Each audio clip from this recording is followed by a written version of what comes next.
Subscribe now and press the bell icon. Never miss an update. अस्सलाम वालेकुम दोस्तों, फिर से एक बार इस्तकबाल करते हैं आपका हमारे चैनल शेख ब्रदर्स में। नए हो चैनल पर तो चैनल को सब्सक्राइब कर दीजिए और साथ ही बेल आइकन को भी दबा दीजिए। और वीडियो अगर पसंद आती है तो वीडियो को लाइक कीजिए।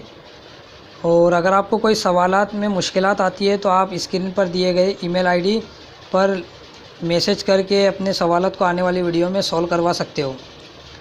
इसी के साथ देखेंगे जो सवालात, देखो क्या होता है यहाँ पे सवालात समझने की कोशिश की जाएगी, जिससे हमारी पेडागोजी की समझ अच्छी बनेगी और हम सवालात को आसानी से समझ सकते हैं।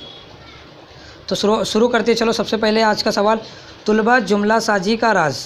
तुलबा जुमला साजी का राज के उन्वान से एक स्कर्ट लिखते हैं। तकरीबन 10 जुमलों पर मुश्तमिल इस तहरीर में 4 किरदार होते हैं। तो जुमला साजी का राज ये एक मजमून का नाम है जो जिसकी स्कर्ट लिखने में तकरीबन 10 जुमलों पर मुश्तमिल है। ये इस तहरीर में 4 किरदार होते हैं। हर किरदार सिर्फ एक तरह का जुमला ही अदा कर सकता है। ये सरगर्मी जेल में से किस काम में मदद देती है? तो देख सकते हैं सबसे पहले पढ़ने के बाद की मश्क। क्या ये पढ़ने के बाद की मश्क है? लिखने से पहले की सरगर्मी। क्या ये लिखने से पहले की सरगर्मी है?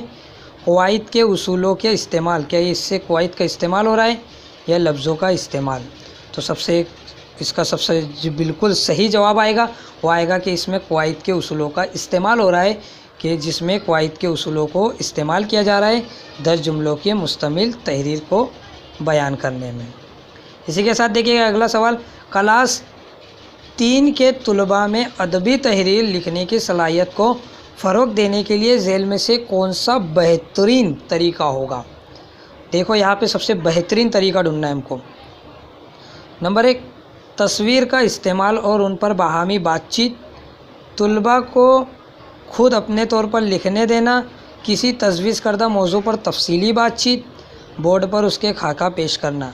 तो ये यहाँ पे जो बिल्कुल सही जवाब होगा वो होगा कि तस्वीर का इस्तेमाल करना और उन पर बाहमी बातचीत करने के मौके देना, जिससे उनमें क्या होगा, अमली तौर पे तहरीर करने की सलाहियत पैदा होगी। अमली तौर पर यानी वो अपनी क्रिएटिविटी करके अपने काम को आसान करेंगे, जिसे हम आसानी से उनकी समझ को बेहतर बना सकते हैं। तो ये अदबी तहरीर कहलाएगा। इसी के साथ अगला सवाल देखेंगे, अगर आपकी क्लास में कई तुलबा उर्दू बोलने में शर्माते हैं, क्या करते हैं भाई, शर्माते हैं, तो आप उन्हें इस झिझक को दूर करने में मदद देने के लिए क्या करेंगे? अगर आपकी क्लास के कुछ तुलबा बात करने में शर्माते हैं तो इस झिझक को दूर करने के लिए आप क्या करेंगे? तो यहाँ पे देख सकते हैं सबसे पहले क्लास में सादा मौजू देंगे ताकि ये तुलबा उन पर बग़ैर तैयारी के बोल सकें, ये करेंगे। या कह देंगे कि ये तुलबा दीगर तुलबा के बोलने के बाद बोले, यानी इनको रिपीट करें।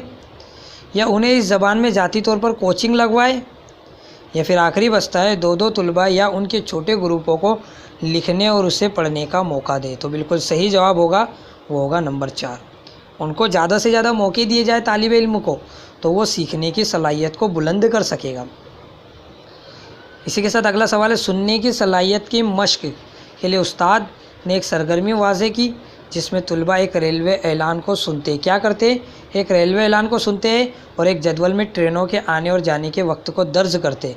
सुनने की सलाहियत को असातिज़ा एकदम मजबूत करना चाहता है, तो ट्रेनों का बताया, उसने ऐलान किया कि रेलवे का टाइम टेबल नोट कीजिए और उसमें तुलबा को क्या सलाहियत पैदा करनी होगी। तो यहाँ पे देख सकते हैं किसी ऑडियो रिकॉर्डिंग की बुनियाद पर जदवल मुकम्मल करेंगे। किसी ऐलान को बुलंद आवाज़ में पढ़ रहे, मालूमात दर्ज करके एक जदवल बना रहे, कोई छोटी फिल्म देख रहे। तो यहाँ पे क्या कर रहे हो? किसी ऑडियो रिकॉर्डिंग की बुनियाद पर जदवल मुकम्मल कर रहे हैं। अगला सवाल देखेंगे, बुलोगत के बाद कोई नई ज़बान सीखने से किसी गैर मुल्की ज़बान को सीखा जा सकता है, सीखने में मुश्किल होती है, कि महारत ख़त्म हो जाती है, या फिर की महारत बढ़ जाती है? तो इसका जो बिल्कुल सही जवाब है तो बुलोगत के बाद ज़बान सीखने में मुश्किल होती है। इसी के साथ देखिएगा अगला सवाल, ई आमोजिश है। ई आमोजिश क्या है? फासलाती तालीम, दस्तावेज़ी फिल्म, या टेक्नोलॉजी का इस्तेमाल करने वाली तरकीबी आमोजिश, या हार्डवेयर को सरगर्मी के साथ मरबूत करना। तो इसका जो बिल्कुल सही जवाब होगा वो होगा ई लर्निंग, यानी ई आमोजिश टेक्नोलॉजी का इस्तेमाल करने वाली तरकीबी आमोजिश। اگلا سوال دیکھیں گے، غیر ملکی غیر مادری زبان کے استاد کو اکثر یہ دشواری پیش آتی ہے کہ کلاس کے طلباء زبان سیکھنے پر آمادہ نہیں ہوتے، اس صورتحال پر کیسے قابو پایا جا سکتا ہے؟ استاد کسی تدریس مشیر کی مدد لے کر طلباء کو خطاب کرے، استاد غیر آمادہ طلباء کی نشاندہی کرے اور ان کے لیے خصوصی کلاس کا اہتمام کرے، استاد طلباء سے یہ کہے کہ وہ تفویض کردہ کام اپنی سہولت کے مطابق مکمل کرے، استاد طلباء کو آمادہ کرنے اور کلاس میں سیکھنے کے عمل کو زیادہ دلچسپ اختیار کرے۔ تو اس کا جو بالکل صحیح جواب ہوگا کہ وہ زیادہ دلچسپ بنائے، جو بچوں کو سکھانا ہے وہ زیادہ دلچسپ ہونا چاہیے، جس کی طرف بچہ خود بخود راغب ہو۔ اگلا سوال ہے، زبان سیکھنے کے عمل میں چند سرگرمیاں شامل ہوتی ہے، جس میں آپ اس بیان کی تائید میں کس سرگرمی کو سپورٹ کریں گے یعنی ساتھ دیں گے، پیش کریں گے؟ نمبر 1، نصاب میں شامل کسی تحریر کے بہتر تفہیم کے لیے طلباء کو اپنی مادری زبان کا استعمال کرنے پر آمادہ کریں گے، یا پھر پہلے آسان متن اور پھر مشکل متن پڑھائیں گے، یا پھر استاد لکھنا اور بولنا سکھائے اور طلباء اس کی نقل کرے؟ یہ تو بالکل بھی نہیں ہوگا اور 2 نمبر کا بھی نہیں ہوگا، کیونکہ پہلے آسان متن اور مشکل متن سے اس سے کوئی لینا دینا ہی نہیں ہے۔ اور آخری ہے، مشق حد درجہ اہم چیز ہے، کیونکہ اس کی عادت ڈالنے میں مدد ملتی ہے۔ درجہ ضروری ہے، کون سے درجے میں کون سا بچہ ہے اور وہ کس طرح سے بہتر سیکھتا ہے۔ امید ہے کہ یہ ویڈیو آپ کو پسند آئی ہوگی۔ اگر ویڈیو پسند آئی ہے تو ویڈیو کو لائک کیجئے، اور جو دوست اردو کی پیڈاگوجی کی تیاری کر رہے ہیں ان کو شیئر کیجئے اور زیادہ سے زیادہ سپورٹ کیجئے۔